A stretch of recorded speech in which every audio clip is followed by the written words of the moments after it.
신약성경 누가복음 보겠습니다. 누가복음 1장 26절부터 38절입니다.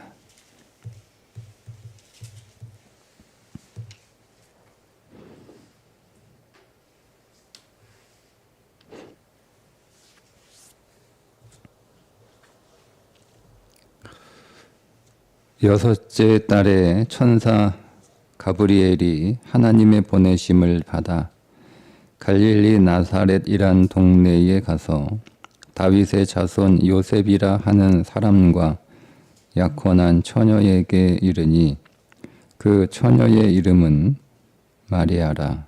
그에게 들어가 이르되 은혜를 받은 자여 평안할지어다. 주께서 너와 함께 하시도다 하니 처녀가 그 말을 듣고 놀라 이런 인사가 어찌 함인가 생각하매 천사가 이르되 마리아여 무서워하지 말라. 네가 하나님께 은혜를 입었느니라. 보라 네가 잉태하여 아들을 낳으리니 그 이름을 예수라 하라. 그가 큰 자가 되고 지극히 높으신 이의 아들이라 일컬어질 것이요 주 하나님께서 그 조상 다윗의 왕위를 그에게 주시리니 영원히 야곱의 집을 왕으로 다스리실 것이요 그 나라가 무궁하리라. 마리아가 천사에게 말하되 나는 남자를 알지 못하니 어찌 이 일이 있으리까.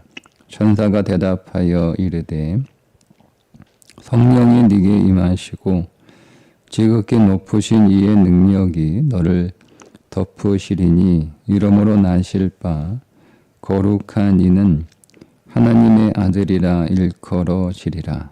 보라 내 친족 엘리사벳도 늙어서 아들을 배었느니라. 본래 임신하지 못한다고 알려진 이가 이미 6달이 되었나니 대저 하나님의 모든 말씀은 능하지 못하심이 없느니라. 마리아가 이르되 주의 여종이오니 말씀대로 내게 이루어지이다 하매 천사가 떠나가니라. 아멘.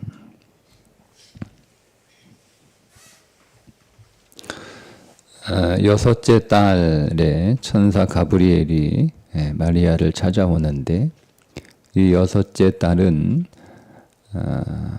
그의 친척 엘리사벳이 이제 후에 세례 요한이 될 아기를 잉태한 지 6개월이 되었을 때 그때 또다시 천사 가브리엘이 이제 마리아에게 찾아와서 수태고지를 하는 내용입니다. 마리아가 갑작스러운 가브리엘 천사의 방문에 놀라는데 더 놀라는 것은 자기가 약혼은 했으나 아직 결혼하지 않은 상태에서 아기를 갖게 되었다는 충격적인 소식을 듣게 되죠. 당시 결혼 정년기가 돼서 약혼을 하게 되면 대략 그 약혼 기간이 1년 정도 되었습니다. 그 당시 약혼은 결혼과 같은 것으로 여겨졌으나 결혼식을 올리기 전에는 동침할 수 없었고 만약 그런 일이 일어나게 되면 파혼한 것이다 라고 여겨질 정도로 굉장히 엄격하게 지켜졌던 관습이었습니다. 그러니 마리아가 요셉과 약혼하는 것은 맞으나 그의 말대로 그 요셉과 동침한 적은 없었던 것이 분명합니다. 제가 왜 이 사실을 밝히냐면 오래전부터 마리아가 동정녀로 예수를 낳은 것이 아니다라고 하는 의도적인 거짓 주장들이 있었기 때문에 그렇습니다. 우리는 이렇게 생각할 수 있어요. 마리아가 동정녀이든 그렇지 않든 예수를 낳았다는 것이 중요하다. 이렇게 생각할 수 있거든요. 그런데 마리아가 예수를 낳았을 때 그 예수의 잉태와 출생이 성령으로 잉태되고 출생되지 아니하였으면 그 예수는 그리스도가 될 수가 없습니다. 예수는 이 땅에 우리의 모든 죄를, 그의 백성을 죄에서 구원하시기 위하여 오셨다는 것이 예수 그리스도의 첫 번째 목적이잖아요. 그러면 예수 그리스도가 동정녀로 잉태되고 출생하지 않았으면 그 일을 할 수가 없어요. 왜냐하면 그가 우리가 일반적으로 그 잉태되는 남녀의 동침으로 인하여 잉태되고 출생했다면 그 예수 역시 죄인이기 때문에 그렇습니다. 그래서 자기가 죄인인데 그가 십자가에서 죽었다면 자기 죄 때문에 죽은 거지 인류의 하나님의 택한 백성들의 죄 때문에 죽은 것이다. 이렇게 말할 수가 없는 부분입니다. 그러니까 단지 어떻게 동정녀 탄생이 있을 수 있느냐, 이게 생물학적으로 불가능한 일이다. 이렇게 단순한 문제가 아니에요. 그런 단순한 문제에 숨어있는 의도는 뭐냐면 예수는 사람일 뿐이다 라고 하는 거죠. 그러니까 모든 이단들의 첫 번째 출발점은 예수가 사람이라는 겁니다. 사람. 한국에 있는 모든 이단들의 출발점은 예수가 사람이라는 거예요. 특별한 사람. 특별한 사람. 사람으로 똑같이 우리와 똑같은 사람으로 태어났는데 그에게 어떤 놀라운 하나님의 그 강력한 우리 말로 표현할게요. 강력한 신내림. 강력한 신내림이 있어서 그 강력한 어떤 신이 임해서 그 능력으로 기적도 행하고 가르치기도 하고 뭐 이렇게 십자가에서 죽기도 하고 뭐 부활하기도 하고 뭐 이렇게 했다는 거예요. 그러니까 왜 이런 주장을 하냐면 모든 이단들의 교주가 그리스도가 되어야 하기 때문에 그렇습니다. 예수가 사람이어야 자기들도 그리스도 행세를 할 수가 있는 거예요. 만약에 예수가 사람이 아닌 하나님이면 누구도 그리스도 행세를 할 수가 없습니다. 자기들은 사람으로 태어났기 때문에 정상적으로 부모가 결혼해서 생물학적인 잉태와 출산을 한 완전한 사람이기 때문에 그리스도가 될 수가 없죠. 그래서 모든 이단들은 제일 먼저 교조를 신격화하기 위해서 신격화해요. 신이 아니고 신격화하기 위해서 예수와 같은 반열에 올려놓기 위해서 제일 먼저 하는 작업이 예수가 사람이라는 특별한 사람이라는, 이게 원래 오래전부터 1세기 초대교회에 이단이 나타날 때부터 등장했던 이론입니다. 그 작업을 하는 거예요. 그 작업을. 그래서 예수 그리스도를 하나님으로 고백하는 사도신경을 고백하지 않는 거죠. 근데 그렇게 말하면 이단인 게 드러나니까 사도신경이 성경에 있냐 이렇게 하는 거예요. 사도신경의 문장 그대로는 성경에 없으나 사도신경의 내용은 성경에 있습니다. 성경에 있는 내용들의 핵심들을 추려서 만든 게 사도신경이지, 사람들이 모여서 야 우리 이거 한번 그 신앙 고백서 하나 만들어 보자 이렇게 한 게 아니에요. 그 출처가 성경입니다. 성경의 여기저기 성경 전체를 하나로 딱 요약하자 그러면 그게 사도신경이 되는 거예요. 하나님, 성부 하나님, 성자 하나님, 성령 하나님이 이 땅에 오셔서 무엇을 하셨는지를 기록하고 그 일로 인하여 우리에게 어떤 일이 일어났는지를 기록하고 그리고 앞으로 오늘 일은 어떤 삶을 살아야 되는지를 고백하는 거. 딱 그 내용이죠. 그게 성경 내용 아니에요?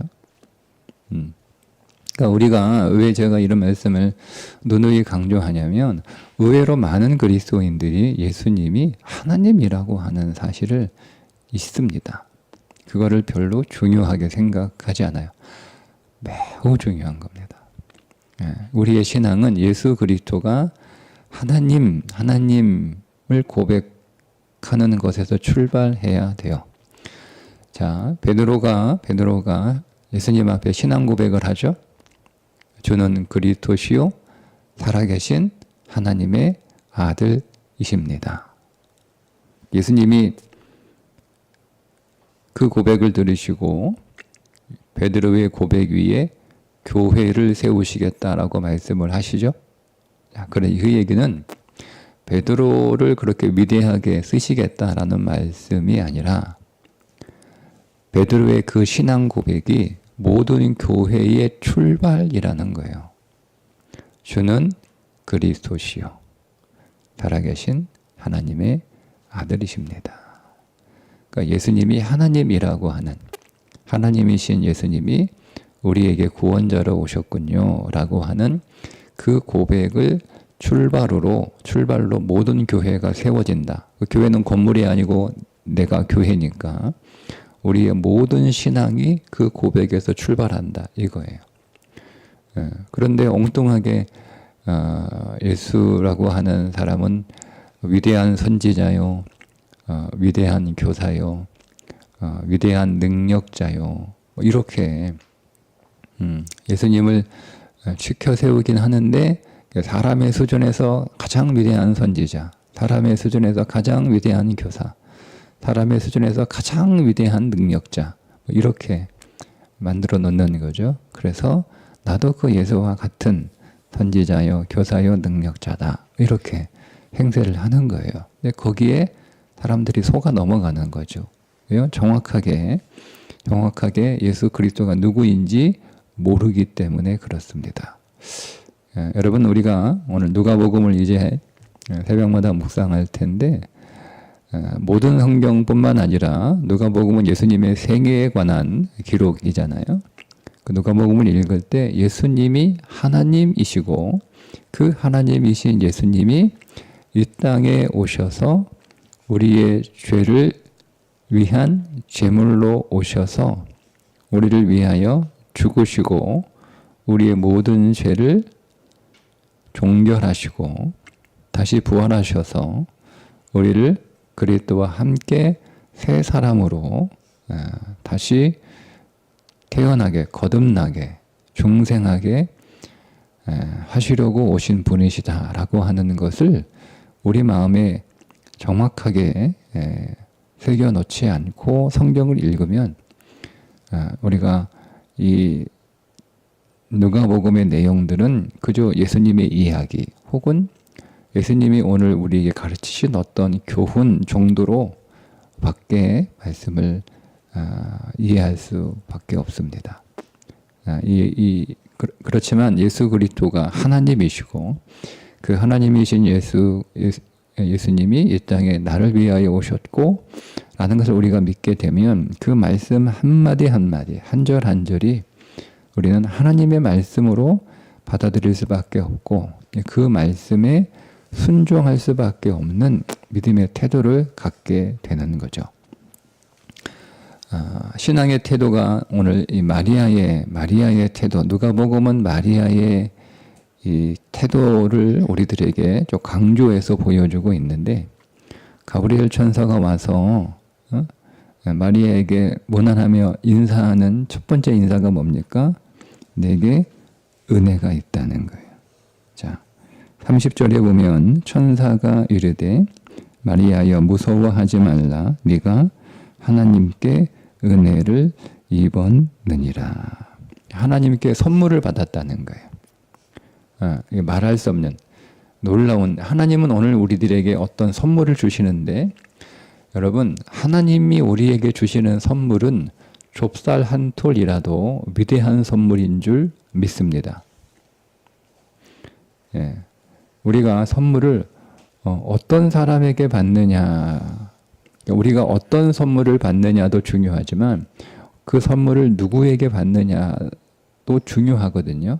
그러니까 똑같은 선물을 받았는데 그 선물을 준 사람이 누구냐에 따라 그 선물의 가치가 달라지거든요. 왜냐하면 물건을 건네준 게 아니라 선물은 선물이잖아요. 그죠? 마음을 준 거잖아요. 선물은 마음을 전해주는 거예요. 그러니까 선물 안에는요, 그 물건 자체에 있는 게 아니라 그 물건을 전해주면서 그 사람의 마음이 그 물건과 함께 가기 때문에 그 사람의 능력이 그 선물과 같이 가는 거예요. 그래서 선물은 어떤 물건을 받았느냐 보다 더 중요한 게 누가 나에게 선물을 했느냐가 더 중요한 거예요. 여러분, 제가 누군가에게 어떤 선물을 줄 때는요, 물건을 이렇게 주고 끝나지 않잖아요, 여러분. 그거는 내가 그 사람을 구제한 거예요. 그건 선물이 아니잖아요. 그죠?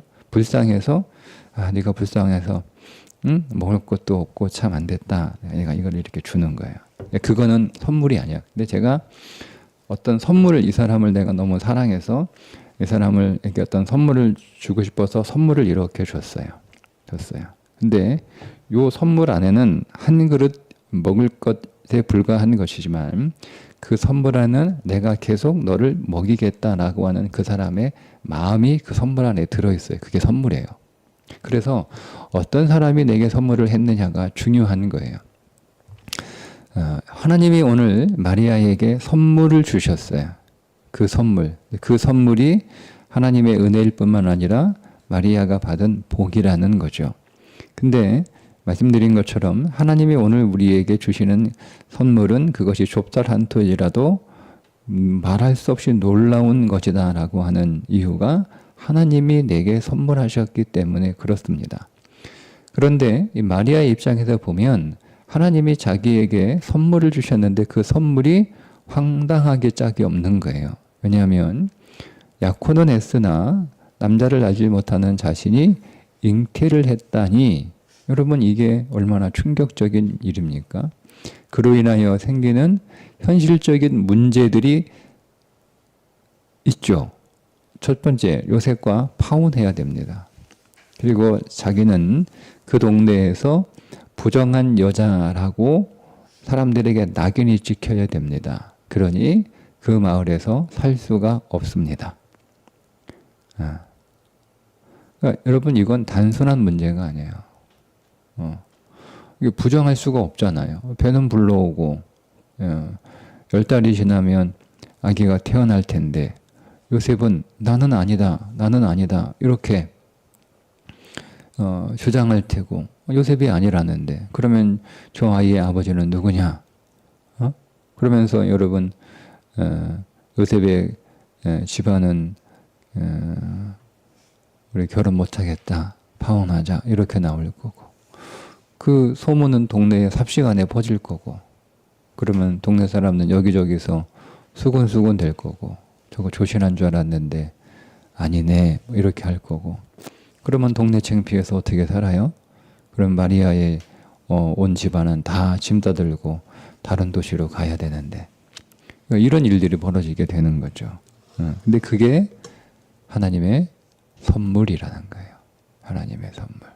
그러니까 여기에 마리아의 믿음이 있어요. 마리아가 하나님의 은혜를 입어 왜 예수 그리스도가 잉태될 몸으로 선택되었는지는 성경에서 구체적으로 설명하지는 않습니다. 다윗의 후손이 요셉만 있는 건 아니잖아요. 그러니까 다른 여인을 통해서도 예수가 나실 몸으로 선택될 수 있는데 마리아가 왜 선택되었을까? 우리가 상상력을 동원해서 추정해 보면 마리아가 가브리엘 천사의 소식을 듣고 그 소식을 받아들이는 그의 믿음의 태도를 보면 우리가 조금 짐작할 수가 있죠. 그는 하나님이 그렇게 말씀하신다라고 하면, 하나님이 그렇게 내 인생 안에서 일하신다고 하면 그거를 믿음으로 받아들일 수 있는 그런 믿음의 여인이었기 때문입니다. 그는 믿음이 준비된 거예요. 믿음이. 여러분, 그래서 하나님의 선물은요, 믿음이 준비돼야 되는 거예요. 믿음이. 마리아가 믿음이 준비되지 않았으면 하나님의 이 선물을 받을 수 없었겠죠.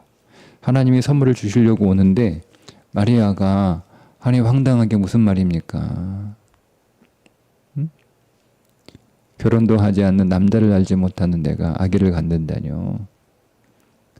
제가 창피해서 어떻게 삽니까?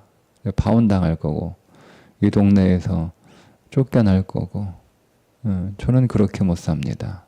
싫습니다. 이렇게 하면 그 선물을 못 받는 거예요. 여러분, 그러니까 하나님이 오늘 우리에게 복을 이미 주셨고 그 복을 지금도 주고 계시는데 우리는 믿음이 준비되지 않아서 그 복을 못 받을 수 있다는 것을 마리아를 통해서 우리가 배우게 되죠. 그러니까 우리 안에 믿음이 준비되는 것이 필요합니다. 마리아는 어떤 믿음이 준비되었는가 하는 것을 오늘 우리가 말씀을 통해서 보게 되는 거죠. 이 믿음이에요. 35절에 보면, 34절에 불가능하다고 얘기합니다. 마리아가 천사에게 말하되 나는 남자를 알지 못하니 어찌 이 일이 있으리까. 아이고, 말도 안 되는 일이 어떻게 나한테 일어나요? 그게 말이 됩니까? 결혼도 안 한 여자가, 남자를 알지 못하는 여자가 아기를 갖는다는 게 이게 상식적으로 맞습니까? 제가 그런 얘기를 들어본 적도 없고 본 적도 없습니다. 네, 그렇게 얘기하니까 35절에 천사가 대답하여 이르되 성령이 네게 임하시고 지극히 높으신 이의 능력이 너를 덮으시리니 이러므로 나실 바 거룩한 이는 하나님의 아들이라 일컬어지리라. 그러니까 성령의 능력, 성령이 임하시고 능력이 나를 덮을 때 이런 일이 일어나게 된다는 거예요. 그 말은 하나님의 통치예요. 하나님의 통치. 하나님이 너를 다스리겠다고 하나님의 주권이 내 인생 안에 있기 때문에 이런 일이 가능하다라는 거예요. 그러니까 여러분, 마리아가 뭐라고 얘기합니까? 38절에 마리아가 이르되 주의 여종이오니 말씀대로 내게 이루어지이다. 이게 마리아의 믿음이에요. 하나님이 나를 통치하시고 내 인생의 왕이시고 내 인생의 주권이시기 때문에 하나님이 내게 일하시기로 작정하시고 내게 오셔서 그 뜻을 밝히시며 말씀하신다면 저는 어떤 판단을 할 수 있는 자리에 있는 자가 아닌 주의 여종이오니 말씀대로 이루어질 것입니다. 그 말은 말씀대로 제가 순종하겠습니다 하는 거예요. 그러니까 마리아에게는 순종의 믿음이 있었던 거죠. 순종의 믿음. 그러나 여러분, 이 순종의 믿음이라고 하는 것이 이렇게 대단한 능력인 거예요. 엄청난 믿음인 거예요. 그러니까 오늘 우리가 하나님의 말씀이 오늘 우리 가운데 들려올 때 우리가 그 말씀을 우리의 생각과 경험으로 판단하고 재단하고 그리고 우리가 하나님의 말씀을 선별해서 받아 순종하는 자로서는 온전한 순종의 믿음을 가졌다라고 할 수가 없습니다. 그죠? 말씀이 내게 말씀하시면 나는 주의 여종이오니 나는 주의 종이오니 말씀하옵소서.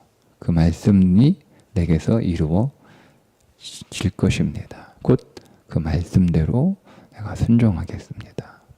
순종. 그때 하나님이 오늘 우리 안에서 가져오신 그 선물을 펼치셔서 그 선물이 오늘 우리의 인생 안에서 놀랍게 역사하는 거죠. 그래서 마리아의 이 순종의 믿음은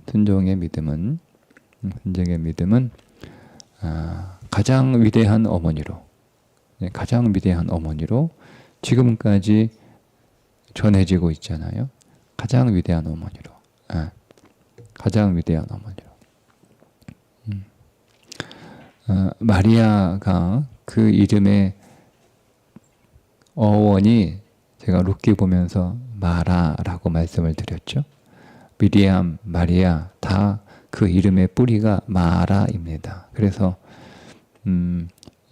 그 딸을 낳으면 그 마라의 이름에서 나온 마라라고 하는 단어에서 나온 이름들을 딸들에게 지어줬어요. 너는 미리암, 너는 마리아 이렇게 이름을 지기 많은 여자들의 이름이에요. 여러분은 왜 그 이름을 지어줬겠어요? 인생이 항상 달 수만은 없고 쓸 때도 있으나 그러나 그 쓴 인생을 하나님께서 단 인생으로 바꾸어 주실 것이다. 이렇게 그런 믿음으로 딸들에게 이름을 지어 주었던 건데요. 자, 마리아, 마리아 그의 이름의 뿌리가 마라. 그러니까 인생의 뿌리는 마라입니다. 마라. 우리 인생의 뿌리는 쓸 수밖에 없어요. 그러니까 내 뿌리가 쓴 뿌리이기 때문에 거기에서 쓴 물이 올라올 수밖에 없는 것이 인생의 본질이다. 그런데 그 쓴 뿌리에서 쓴물이 나오는 것이 오늘 우리의 인생의 본질이기에 오늘 우리에게서 쓴물을 우리가 마시게 될 때 우리는 괴롭고 고통스러울 수밖에 없는 것인데 그 쓴 물이 어떻게 단물이 되냐? 단물이 되냐? 그게 뭐겠어요? 마리아의 인생을 보면 그 하나님의 말씀에 순종할 때예요. 그죠? 네. 그러니까 오늘 우리의 쓴 물을 바꾸는 것은 하나님의 말씀이고 그 말씀이 내게 임할 때 우리는 그 말씀에 순종함으로 오늘 우리의 쓴 물이 단물로 되는 줄 믿습니다. 그러니 여러분 항상 우리가 말씀 앞에 기대하는 마음으로 주님 오늘도 이 쓴 물을 단물로 바꾸시는 말씀을 내게 주옵소서. 내가 그 말씀대로 행하겠나이다. 이렇게 날마다 기도하시고 여러분들이 그 말씀을 따라가면 반드시 여러분 안에서 그 배에서 생수의 강이 넘쳐나리라. 라는 약속처럼 우리의 모든 쓴물이 단물로 바뀌고 우리의 삶 안에서 끊이지 않는 놀라운 주의 생수가 올 한해 넘치게 될 줄 믿습니다. 그 물을 경험하시기를 주님의 이름으로 축복합니다. 기도하겠습니다. 하나님, 오늘 하나님의 말씀 앞에 순종하는 마리아의 믿음을 봅니다. 우리도 이 마리아의 순종의 믿음을 더 주셔서 그의 쓴 인생이 그리스도로 인하여 단 인생이 되었던 것처럼 오늘 우리의 쓴 뿌리에서 나오는 쓴 물로 고통스러운 오늘 우리의 삶이 하나님의 말씀 앞에 아멘 할 때 단물이 되게 하시고 우리도 그 배에서 생수의 강이 넘쳐나는 놀라운 기쁨의 삶이 이 안에 이어지게 하여 주옵소서. 예수님의 이름으로 기도합니다. 아멘.